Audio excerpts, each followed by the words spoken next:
Welcome back students. In last class we have discussed about packing efficiency of unit cell. Packing efficiency of unit cell, that is 52.4% in simple cubic unit cell, 68% in BCC and 74% in FCC unit cell. Clear? Now we are going to discuss about density of these unit cells. Density of these unit cells. So what is density? Density is nothing but mass divided by volume. Mass divided by volume. So what is the definition? Unit mass present in unit volume. यानी कि हम कह सकते हैं कि 1 litre volume में present mass को ये अपन क्या कह देंगे? Density. Mass present in unit volume is known as density. हमें यूनिट की बात करें डेंसिटी की, डेंसिटी की यूनिट क्या हो जाएगी? यस, ऐसा यूनिट की बात करेंगे तो मास की यूनिट हम बोल रहे हैं किलोग्राम हो जाएगी, केजी में हो जाएगी. वॉल्यूम की बात करें तो हम लीटर हो जाएगी, तो केजी पर लीटर इसकी क्या हो जाएगी? डेंसिटी की यूनिट हो जाएगी. इसी को हम कन्वर्ट करना चाहिए मीटर में, तो हम कह देंगे कि मीटर में कन्वर्ट करना चाहेंगे तो क्या हो जाएगा? 1 लीटर को मीटर में कन्वर्ट करना चाहिए हम, तो कैसे करेंगे? हम ऐसे करेंगे. हम कह रहे हैं कि 1 metre cube is equal to होता है 1000 लीटर. यस और नो? हम लीटर को मीटर क्यूब में कन्वर्ट करना चाह रहे हैं, तो इसको इधर ले आएंगे, तो हम कह देंगे 1 लीटर में मीटर क्यूब कितना आ जाएगा?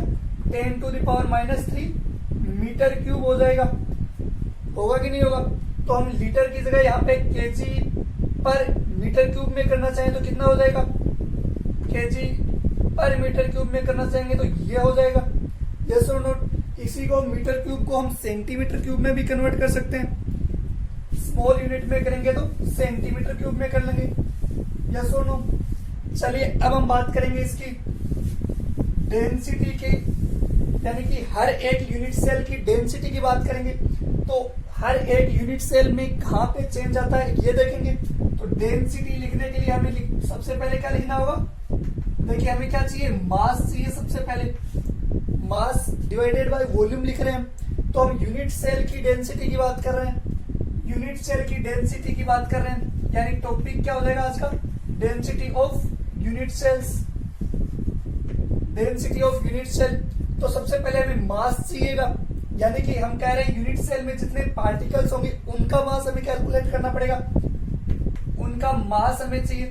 जैसे हम कह रहे हैं कि सिंपल क्यूबिक में 1 एटम होता है, सॉरी पार्टिकल होता है, बीसीसी में 2 पार्टिकल होते हैं, एफसीसी में 4 पार्टिकल्स होते हैं. तो हम कह रहे हैं कि सारे पार्टिकल्स का मास चाहिए हमें. तो यस और नो? देखिए हम कह रहे हैं कि नंबर ऑफ एटम्स कह देंगे इनटू एक एटम का मास कर देंगे, मास ऑफ 1 एटम. यस और नो? तभी तो हम कह रहे हैं इसका पूरा मास आएगा. यानी जितने एटम है उसको एक एटम के मास से यदि मल्टीप्लाई कर दें तो टोटल मास आ जाएगा. यस और नो? देखिए हम कह रहे हैं सिंपल क्यूबिक होगी तो नंबर ऑफ एटम 1 कर देंगे, बीसीसी होगी तो नंबर ऑफ एटम 2 कर देंगे, एफसीसी होगी तो नंबर ऑफ एटम 4 कर देंगे. मास ऑफ 1 एटम कैसे कैलकुलेट करेंगे?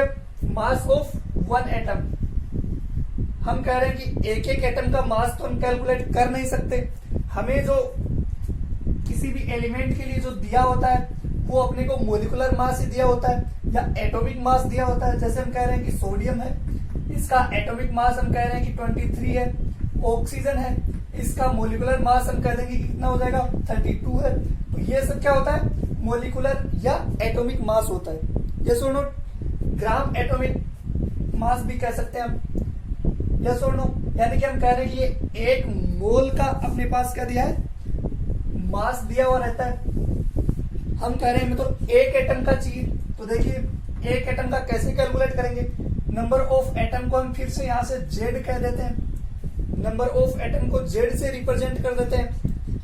मास ऑफ 1 एटम है इसलिए हम इसको स्मॉल एम से लिख देते हैं. क्लियर? अब हम कह रहे हैं स्मॉल एम क्या है? 1 एटम का मास.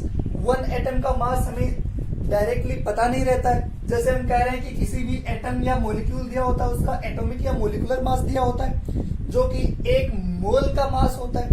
1 मोल में हम कह रहे हैं कि कितने एटम होते हैं? 1 मोल में हम कह रहे हैं कि हमेशा पार्टिकल्स कितने होते हैं? Na पार्टिकल्स होते हैं। Na, what is Na? Na is Avogadro number. Na particles क्यों कह रहा हूं मैं? Na पार्टिकल्स का मतलब हम कह रहे हैं एटम भी हो सकता है, मॉलिक्यूल भी हो सकता है। तो हम कह रहे हैं कि Na एवोगाड्रो पार्टिकल्स होंगे 1 मोल में। Na की वैल्यू कितनी होती है? Na की वैल्यू ये होती है 6.023 इंटू 10⁻³ होती है। यस और नोट?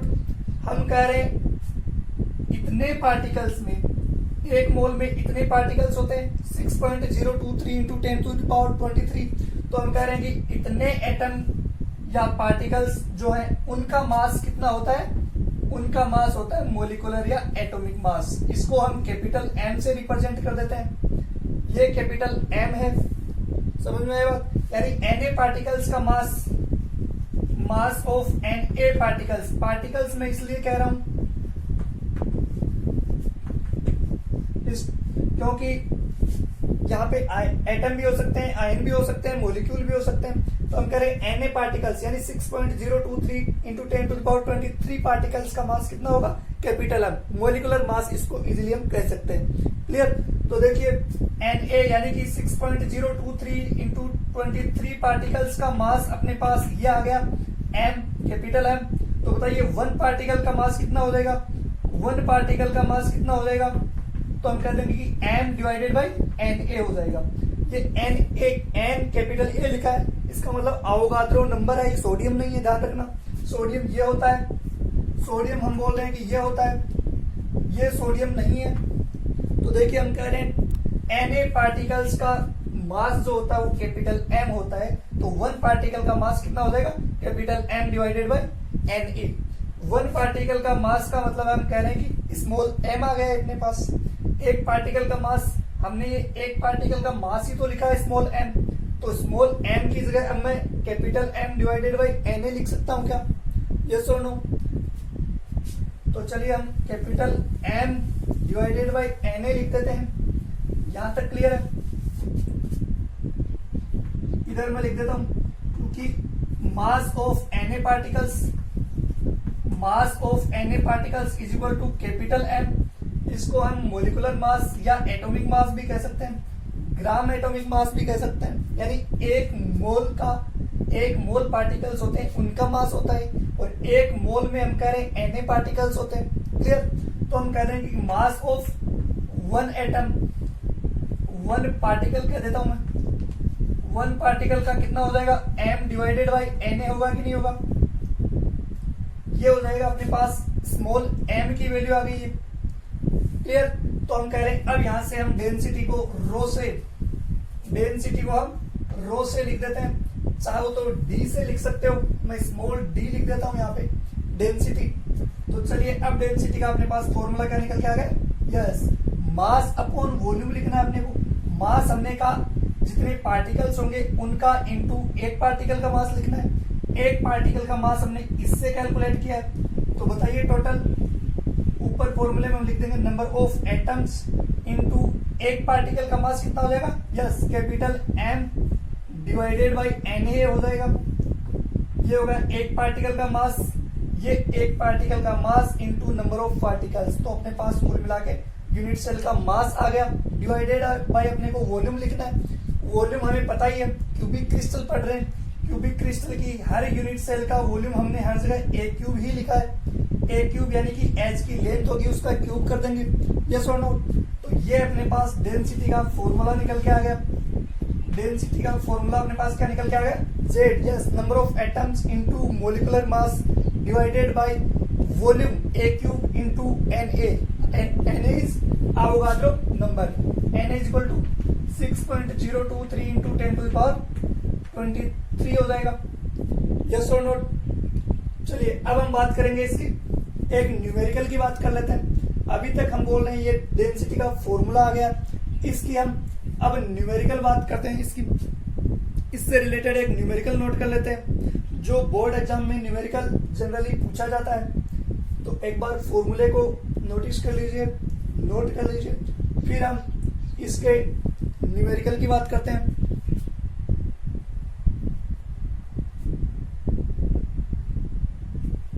चलिए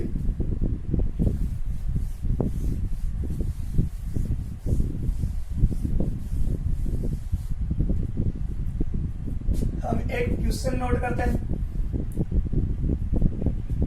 जैसे कि हम एग्जांपल के लिए लिख लेते हैं, एक एलिमेंट ले लेते हैं जिसका ग्राम एटॉमिक मास लिख देते हैं। ग्राम एटॉमिक मास बोले या फिर मोलिकुलर मास बोले एक ही बात हो जाएगी। या एटॉमिक वेट की बात करें वो 60 ग्राम नोट कर लिया अपन ने। इसकी डेंसिटी अपने को दी हुई है, डेंसिटी अपने को दी हुई है, वो हम बोल रहे हैं कि 6.23 कर लेता हूं मैं इसको। 6.23 या 6.023 कर लीजिए, कैंसिल करने में इजी हो जाएगा। इंटू 10 टू द पावर को छोड़िए, अपन इतना ही कर लेते हैं। 6.023 ग्राम पर सेंटीमीटर क्यूब कर लेते हैं, ग्राम पर सेंटीमीटर क्यूब। अब देखिए इसकी यूनिट की सबसे बड़ी प्रॉब्लम आती है। बोर्ड एग्जाम में जो क्वेश्चन आता है वो यूनिट इसकी चेंज करके देते हैं। देखिए हमें डेंसिटी है वो पिकोमीटर में दे सकते हैं, हमें सेंटीमीटर में दे सकते हैं, माइक्रोमीटर में दे सकते हैं। आप या तो ग्राम और ग्राम पर सेंटीमीटर क्यूब में कन्वर्ट कीजिए या फिर एसआई में ही कन्वर्ट कर लीजिए। देखिए यहाँ पे मास और यदि डेंसिटी की यूनिट सेम आ रही है, ग्राम में लिया हुआ है, तो हम इसको कैंसिल नहीं करेंगे, चेंज नहीं करेंगे। अदरवाइज हम इसको मीटर पर क्यूब में कन्वर्ट कर लेंगे, यानी मास को किलोग्राम में ले लेंगे और वॉल्यूम को किस में लेंगे, मीटर क्यूब में ले लेंगे। क्लियर? ये जनरली पिकोमीटर में दिया हुआ होता है। एक picometre is equal to 10 to the power -12 metre होता है। एक picometre is equal to 10 to the power -12 metre होता है। ऐसा यदि आएगा तो अपन कन्वर्ट कर लेंगे। बोर्ड एग्जाम में जनरली ये पिकोमीटर में दिया हुआ होता है। अब देखिए हमें क्या पूछा जा रहा है, हमें ये बताया गया है कि ये जो एलिमेंट है ये एफसीसी सिस्टम में अरेंज्ड है, यानी यूनिट सेल कौन सी है, एफसीसी है। अब अपन से पूछा क्या जा रहा है, अब अपन से पूछा जा रहा है what is its edge length. हमें जो ए था वो पूछा जा रहा है। क्लियर है? क्वेश्चन समझ में आया? हम कह रहे हैं कि एक ऐसा एलिमेंट दिया हुआ है जो एफसीसी के अंदर अरेंज्ड है, जिसकी डेंसिटी ये दी हुई है 6.023 ग्राम पर सेंटीमीटर क्यूब। हमसे पूछा जा रहा है इसकी एज लेंथ क्या होगी। एज लेंथ का मतलब क्या, आप देखिए एक बार डेंसिटी के फॉर्मूले को देखिए, z इंटू एम अपॉन ए क्यूब इंटू अपने पास क्या आया था, Na, यानी अवोगाद्रो नंबर। तो देखिए अब यहाँ से कुछ भी पूछा जा सकता है। डेंसिटी दी हुई है, एफसीसी है तो हमें पता है z यानी नंबर ऑफ एटम्स पता चल गया। ये मोलिकुलर या इसका ग्राम एटॉमिक मास है जो अपने को दिया हुआ है 60 ग्राम है। तो ये Na का अपने को पता है, वैल्यू फिक्स है। बचा क्या, A, यस ए क्यूब बचा, यानी कि वॉल्यूम बचा। चाहे तो यहाँ से डायरेक्ट वॉल्यूम पूछ लेता, डायरेक्ट वॉल्यूम पूछता तो हम ये वैल्यू कैलकुलेट कर लेते। अब देखिए हमसे एच की लेंथ पूछी है तो हमें ओनली ए ही कैलकुलेट करना है। तो देखिए हमें यहाँ से ये ए की वैल्यू कैलकुलेट करनी है, इजी हो जाएगा। केवल हमें डाटा पुट करने हैं। देखिए हमसे एज लेंथ पूछी है तो इसका सॉल्यूशन हम क्या नोट कर देंगे, यस वैल्यू पुट कर दीजिए फट से। ये हमने फॉर्मूला लिखा density D is equal to Z into capital M divided by a cube into Na। Clear? देखिए हमने वैल्यू पुट की, एफसीसी है तो जेड की वैल्यू 4 हो जाएगी, number of atoms, molecular mass अपने को 60 दिया हुआ है।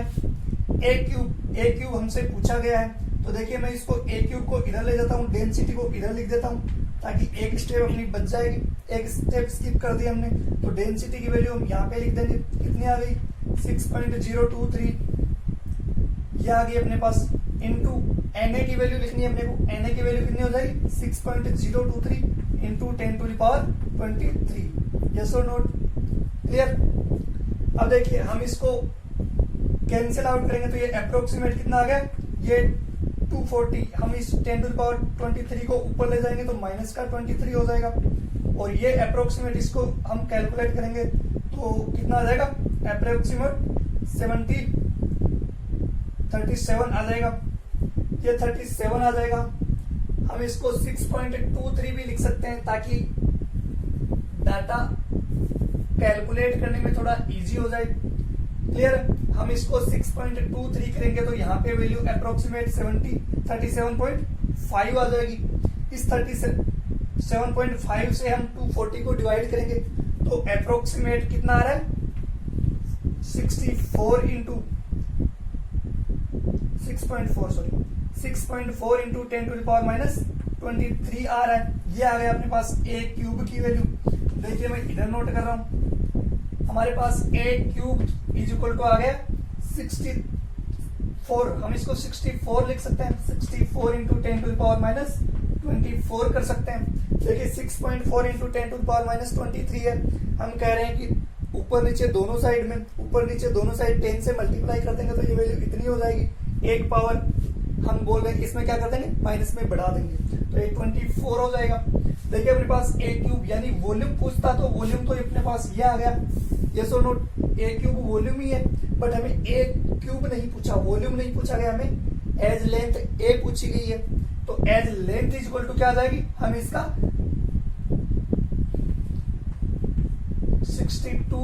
64 इंटू 10⁻⁻24 की पावर कितनी कर देंगे, 1/3, यस और नोट। तो देखिए अब यहां से ए की वैल्यू अपने पास कितनी निकल के आ जाएगी, 4 इंटू 10⁻⁸। देखिए किस में रहेगी, हम बोल रहे हैं देखिए डेंसिटी अपने पास ग्राम पर सेंटीमीटर क्यूब में थी, तो एज लेंथ अपने पास किस में आ जाएगी, सेंटीमीटर में आ जाएगी। क्लियर है।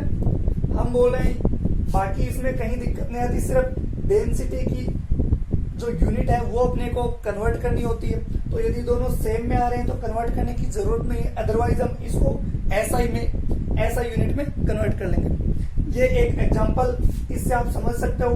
हम कह रहे हैं इसमें डेंसिटी पूछी, ये बाकी सारी चीजें दी हुई हो तो डेंसिटी पूछी जा सकती है। कोई भी 3 क्वांटिटी अपने को दी हुई हो तो चौथी वेरिएबल जो फोर्थ वेरिएबल है उसको अपन कैलकुलेट कर सकते हैं। यहाँ पे डेंसिटी दी हुई है तो वॉल्यूम कैलकुलेट कर सकते हैं, जैसे हमने अभी यहाँ पे एज लेंथ कैलकुलेट की है। क्लियर, एक बार इसको नोट कर लीजिए।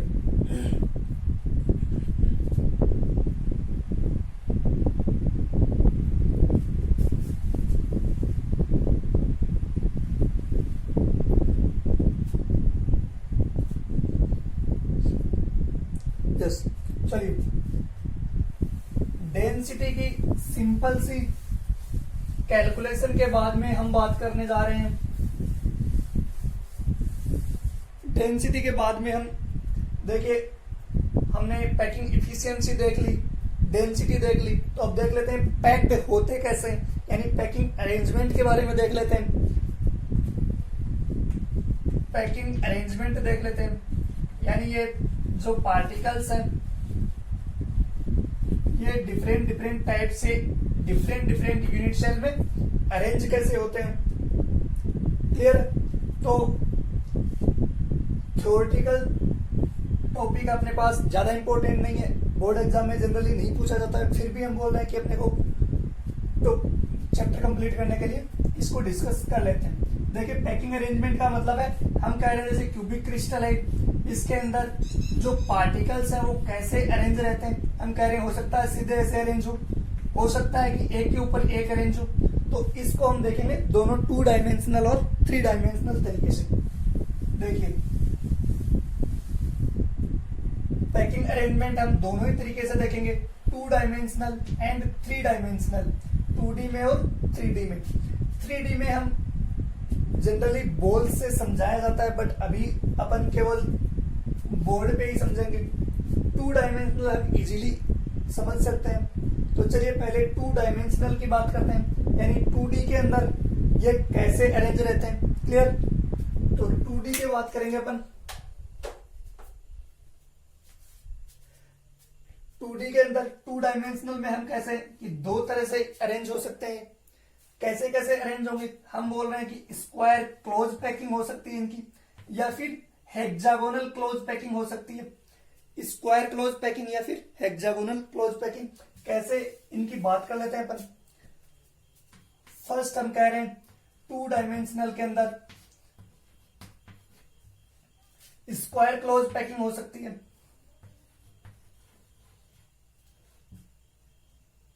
स्क्वायर क्लोज पैकिंग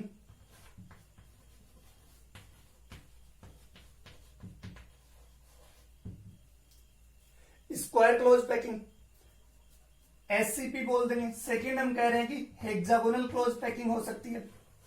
कैसे होती है ये अभी अपन देख रहे हैं। तो फर्स्ट देखिए स्क्वायर क्लोज पैकिंग, एक बार इनको समझ लीजिए फिर हम इनकी टेबल बनाएंगे। तो देखिए स्क्वायर क्लोज पैकिंग का मतलब है ऐसे सारे पार्टिकल्स को हम स्फेयर ही मान रहे हैं। तो स्क्वायर क्लोज पैकिंग कहती है कि एक के ऊपर एक ऐसे स्फेयर हैं वो अरेंज रहते हैं, यानी एक दूसरे से ऐसे अटैच रहेंगे। एक स्फेयर के जस्ट नीचे as it as second sphere आएगा, ऐसे ही थर्ड स्फेयर आएगा, थर्ड रो आएगी, ऐसे ही फोर्थ रो आएगी। तो देखिए ऐसे यदि अरेंज रहेंगे तो बताइए एक जो पार्टिकल है वो कितने और पार्टिकल से अटैच्ड रहेगा। तो 2D के अंदर स्क्वायर क्लोज पैकिंग में हम कह रहे हैं कि एक पार्टिकल हो 4 अदर पार्टिकल से, जैसे हम कह रहे हैं बीच के एक पार्टिकल को नोट कर लीजिए। देखिए ये पार्टिकल है 1 2 3 4 पार्टिकल से अटैच्ड है। तो जितने पार्टिकल से अटैच रहेगा उसको हम बोलेंगे इसकी कोऑर्डिनेशन नंबर। तो स्क्वायर क्लोज पैकिंग में 2D में कोऑर्डिनेशन नंबर कितना हो जाएगा? स्क्वायर क्लोज पैकिंग में इसका कोऑर्डिनेशन नंबर होगा 4। देखिए 4 अदर पार्टिकल से अटैच्ड है कि नहीं? 4 अदर पार्टिकल से अटैच्ड है, इसलिए हम कह देंगे कि इसकी कोऑर्डिनेशन नंबर 4 हो जाएगी। ऐसे ही हम कह रहे हैं कि हेक्सागोनल क्लोज पैकिंग आएगी। इसके अंदर हेक्सागोनल क्लोज पैकिंग में हम कह रहे हैं कि कैसे अटैच रहेंगे? एक पार्टिकल दूसरे पार्टिकल पे एग्जैक्ट अटैच नहीं होके कैसे रहेगा? इसका जो स्पेस रहेगा देखिए इस पे अटैच हो जाएगा। हेक्सागोनल क्लोज पैकिंग की अरेंजमेंट थोड़ी ऐसी सी होगी। देखिए इस बार हम कह रहे हैं कि दोनों पार्टिकल के बीच में जो स्पेस बच रहा है वहां पे ये अरेंज हो रहे हैं। ऐसे ही जो थर्ड रो आएगी वो इसके स्पेस में अरेंज हो जाएगी। यस और नोट? क्लियर है? देखिए फोर्थ जो रो आएगी ऐसे ही वो इनके स्पेस में अटैच हो जाएगी। होगी कि नहीं होगी? तो देखिए अब हम कह रहे हैं कि बीच के एक पार्टिकल को ले लें। तो देखिए कितने पार्टिकल से अटैच्ड है? तो ये कितने पार्टिकल से अटैच हो जाएगा? तो ये 6 पार्टिकल से अटैच होगा। देखिए कैसे रहता है, 2 पार्टिकल्स ये हो गए, थर्ड ये हो गया, फोर्थ ये हो गया। तो देखिए ऐसे 6 पार्टिकल से अटैच है, 6 पार्टिकल से अटैच है। तो देखिए ऐसी हेक्सागोनल स्ट्रक्चर बन रही है, इसलिए इसको बोल देंगे हेक्सागोनल क्लोज पैकिंग। देखिए 1 पार्टिकल है वो 6 अदर पार्टिकल से अटैच्ड है। तो इसकी कोऑर्डिनेशन नंबर हम करें कि कितनी हो जाएगी? 6 हो जाएगी। जबकि इसमें देखिए ये केवल और केवल 4 पार्टिकल से अटैच है, ये 4 पार्टिकल से अटैच है। तो क्या कह देंगे हम? इसकी कोऑर्डिनेशन नंबर 4 हो जाएगी। क्लियर है? देखिए जैसे कि ये इन चारों पार्टिकल से अटैच है तो ये स्क्वायर जैसी स्ट्रक्चर बन गई, इसलिए इसको स्क्वायर क्लोज पैकिंग कह देंगे। और इसमें हेक्सागन जैसी स्ट्रक्चर बन रही है, इसलिए इसको हेक्सागोनल क्लोज पैकिंग कह देंगे। एचसीपी ये एचसीपी। तो 2D को हम बोर्ड पे इजीली समझ सकते हैं, 3D को केवल हम एक टेबल बनाएंगे, इससे ज्यादा अभी इसकी डिस्कशन नहीं करेंगे। क्लियर? तो ये square close packing and hexagonal close packing होगी। चलिए अब हम बात कर रहे हैं इसके, यदि इनकी वॉल्यूम की बात करें तो एग्जैक्टली देखिए, एग्जैक्टली नहीं अप्रोक्सीमेटली देखिए स्क्वायर क्लोज पैकिंग है उसके अंदर हम कह रहे हैं कि अप्रोक्सीमेट 52.4% वॉल्यूम है वो ऑक्यूपाइड रहता है इन पार्टिकल्स के द्वारा। जबकि हेक्सागोनल क्लोज पैकिंग है उसके अंदर अप्रोक्सीमेट 64 to 68%, इसको 64% अपन कह सकते हैं। 64% अप्रोक्सीमेट है वो वॉल्यूम ऑक्यूपाइड रहता है पार्टिकल्स के द्वारा। रेस्ट है वो वॉइड्स के रूप में, स्पेस है वो वेकेंट रहता है। क्लियर है? तो 2D के अंदर स्क्वायर क्लोज पैकिंग और हेक्सागोनल क्लोज पैकिंग अरेंज कैसे हुई है पार्टिकल्स, ये समझ में आया? क्लियर? हम इसकी डिफरेंस की बात करेंगे तो देखिए स्क्वायर क्लोज पैकिंग है उसके अंदर एक पार्टिकल कितने अदर पार्टिकल से अटैच्ड रहता है? 4 पार्टिकल से, यानी इसकी कोऑर्डिनेशन नंबर कितनी हो जाएगी? 4। जबकि इसकी कोऑर्डिनेशन नंबर कितनी होगी? हेक्सागोनल क्लोज पैकिंग की कोऑर्डिनेशन नंबर 6 हो जाएगी। इससे ज्यादा ये कहीं कुछ पूछा नहीं जाएगा। इसके वॉल्यूम कितना ऑक्यूपाइड रहता है वो अपन ने बात कर ली, उसमें अप्रोक्सीमेट 52%, जबकि इसमें अप्रोक्सीमेट 64% वॉल्यूम ऑक्यूपाइड रहता है, रेस्ट वॉल्यूम हम कह रहे हैं कि वेकेंट रहता है। Clear. Now we are going to discuss close packing in 3 dimensional. तो क्लोज पैकिंग इन 3 डायमेंशनल की बात करेंगे तो 3D में देखिए कैसे अरेंज रहता है। 3D में हम करेंगे एक टेबल ही ड्रॉ करेंगे हम। अभी 3D में इसको समझने की जरूरत नहीं है, हम इसके डिफरेंस की बात कर लेते हैं कि किस तरह से जो रो है वो एक दूसरे के ऊपर अरेंज्ड रहती है। तो देखिए हम कह रहे हैं कि यदि पार्टिकल्स, ये पार्टिकल्स की फर्स्ट रो होगी, इसको ए बोल देते हैं हम। ये पार्टिकल्स की सेकंड रो यदि इसके जस्ट ऊपर ही अटैच हो, जैसे ये हो, क्लियर है। ऐसे हम कह रहे हैं थर्ड जो रो आएगी उसको सी बोल देंगे, ए बी सी, ऐसे 3 रो की बात कर लेते हैं अपन। क्लियर। तो इसके बेसिस पे हम कह रहे हैं कि 3D के अंदर 3 डेफिनेशन दी गई है, 3 टाइप की क्लोज पैकिंग बताई गई है। एक हम कह रहे हैं कि देखिए एक रो के ऊपर दूसरी रो आ जाए, तीसरी रो है वो 3D में आएगी इसलिए इसके ऊपर जाएगी, जस्ट इसके नीचे नहीं कह सकते, अदरवाइज ये 2D ही हो जाएगी। हम कह रहे हैं 2 रो बनने के बाद में तीसरी रो है जो वो कैसे आएगी, इनके ऊपर ऐसे अरेंज होगी। क्लियर। यानी ये ए रो होगी, ये बी रो होगी, थर्ड रो इन दोनों के ऊपर ऐसे अरेंज होगी। क्लियर। ऐसे ही हम कह रहे हैं हो सकता है कि जो थर्ड रो आए वो फर्स्ट वाली जैसी ही आ जाए, फर्स्ट वाली जैसी ही आ जाएगी तो हम कह देंगे इसको ए बी टाइप की होगी। यदि थर्ड रो इनसे डिफरेंट है तो हम कह देंगे कि ए बी सी टाइप की होगी। यस और नोट। इस तरह से अरेंज होगी। तो हम कह रहे हैं इनमें 3 टाइप की क्लोज पैकिंग हो सकती है जिसको हमने अलग अलग नाम दिया है। 3D के अंदर क्लोज पैकिंग इन 3D का मतलब 3 डायमेंशनल, ये 3 टाइप की हो सकती है। इसमें हम बोल रहे हैं कि बॉडी सेंटर्ड क्यूबिक हो सकती है, एक हम कह रहे हैं कि फेस सेंटर्ड क्यूबिक या फिर इसी को क्यूबिक क्लोज पैकिंग बोलते हैं, सीसीपी बोल सकते हैं। थर्ड जो होगी वो हेक्सागोनल क्लोज पैकिंग हो जाएगी। क्लियर। तो 3D में हम कह रहे हैं पैकिंग 3 टाइप की हो सकती है। हम इन तीनों टाइप में थोड़ा थोड़ा कुछ पॉइंट के बेसिस पे इनमें डिफरेंस कर लेते हैं। तो देखिए इनमें किस किस पॉइंट के बेसिस पे डिफरेंस कर रहे हैं ये हम नोट कर लेते हैं। कैसे अरेंज रहेंगे ये मैंने बता दिया है कि ये 3D में होगा तो 2 रो बनने के बाद में तीसरी जो रो आएगी वो इनके ऊपर आती है, हो सकता है वो इनके पीछे आ जाए। 3 डायमेंशनल में होगा, 3D में होगा। तो इसमें हम केवल एक टेबल बना लेते हैं, केवल इसी से इनमें डिफरेंस करेंगे, ज्यादा इनके बारे में पूछा नहीं जाता है। तो फर्स्ट अब देख लेते हैं इनका पैकिंग अरेंजमेंट कैसा रहेगा, यानी अरेंजमेंट कैसा रहेगा, ए बी टाइप का है या ए बी सी टाइप का है। तो इसमें हम कह रहे हैं कि ए बी टाइप का होता है। इसका मतलब क्या हुआ, इसका मतलब ये हुआ देखो फर्स्ट रो ए है, सेकंड रो बी है, जो इससे डिफरेंट तरीके से अरेंज रहेगी, लेकिन जो थर्ड रो होगी वो फिर से ए आ गई, यानी फर्स्ट रो की जैसी ही होगी। क्लियर है। फोर्थ रो सेकंड रो की जैसी हो जाएगी। क्लियर है। ऐसे ही फिर फिफ्थ रो आएगी वो किसकी तरह हो जाएगी, इस थर्ड की तरह हो जाएगी, ए बी इस टाइप से अरेंज होगा। क्लियर है। नेक्स्ट हम कह रहे हैं एफसीसी या सीसीपी क्यूबिक क्लोज पैकिंग या फेस सेंटर्ड क्लोज पैकिंग भी बोल देते हैं इसको। ये कैसे अरेंज होगा, इसमें हम कह रहे हैं कि जो थर्ड रो होगी वो डिफरेंट होगी, तो एबीसी टाइप की होगी, यानी first row second row third row, फिर से फोर्थ रो आएगी वो फर्स्ट रो जैसी होगी, ये इसके होमोलोगस होगी, ये इसके जैसे ही अरेंज होगी। देखिए इसमें थर्ड रो थी वो फर्स्ट के जैसी आ गई थी, जबकि इसमें फोर्थ रो है वो फर्स्ट के जैसी है। क्लियर है। यानी एबीसी टाइप का होगा। क्लियर। नेक्स्ट हम कर रहे हैं हेक्सागोनल क्लोज पैकिंग में। हेक्सागोनल क्लोज पैकिंग में फिर से एबी टाइप का ही अरेंजमेंट होता है, यानी थर्ड रो है वो फर्स्ट रो के होमोलोगस ही होती है। क्लियर।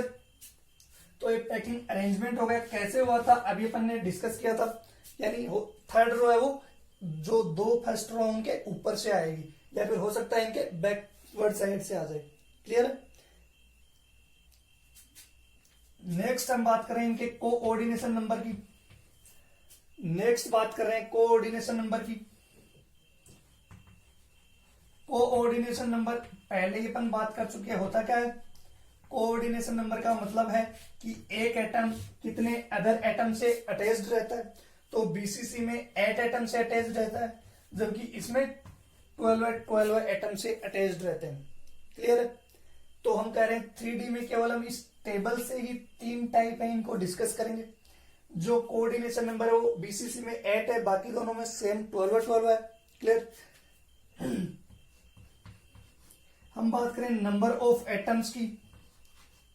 नंबर ऑफ एटम्स की बात करें, यानी कि इन यूनिट सेल में, एक यूनिट सेल में कितने पार्टिकल्स आएंगे। नंबर ऑफ एटम की बात करें या नंबर ऑफ पार्टिकल्स की बात करें, एक ही बात है।